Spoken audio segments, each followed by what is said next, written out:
প্রচণ্ড স্রোতে ভেসে যাচ্ছে মানুষ। ঝড়ো বাতাসে দাঁড়িয়ে থাকাই যেন কঠিন। চারদিকে শুধু পানি আর বৃষ্টির তাণ্ডব। তবে এটি সত্যিকারের কোনো বিপর্যয়ের ঘটনা নয়। বাস্তবে টাইফুন বা আকস্মিক বন্যার সময় কী পরিস্থিতি হতে পারে তা মানুষকে শেখাতেই এমন পরিবেশ তৈরি করেছে চীন।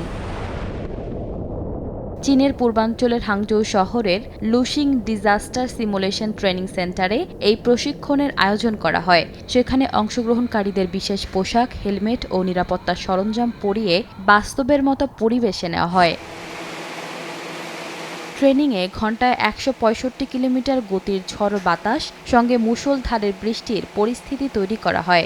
আবার সেন্টারের অন্য একটি অংশে ৯০০ টন পানি ছেড়ে পাহাড়ি ঢলের বিপজ্জনক পরিস্থিতি তৈরি করা হয়। একই সঙ্গে ছিল শহরে জলাবদ্ধতার মতো পরিবেশে ৪০০ টন পানির মধ্যে হাঁটার অনুশীলনও। ২০২৫ সালে মে মাসে চালু হওয়ার পর থেকে এই কেন্দ্রে ১,৬০,০০০-এর বেশি মানুষ প্রশিক্ষণ নিয়েছেন। আগামী ৩ বছরে চীনের আরও ৫টি শহরে এমন কেন্দ্র চালুর পরিকল্পনা রয়েছে। সেখানে আগুন লাগা ও ভূমিকম্পের মতো দুর্যোগ মোকাবিলার প্রশিক্ষণও দেওয়া হবে। ২০২৭ সালের এল নিনো পরিস্থিতি বেশ তীব্র হতে পারে। এতে টাইফুন ও অতি ভারী বৃষ্টির মতো চরম আবহাওয়া আরও বাড়তে পারে। এমনটা হবেই তা নিশ্চিত নয়, তবে আমার মনে হয় আগে থেকে প্রস্তুত থাকাই সবচেয়ে ভালো।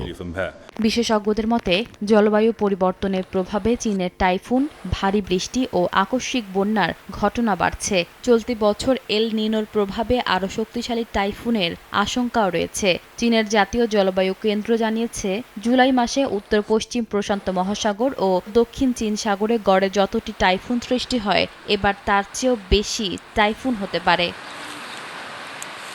ইশিতা আক্তার, সময় সংবাদ।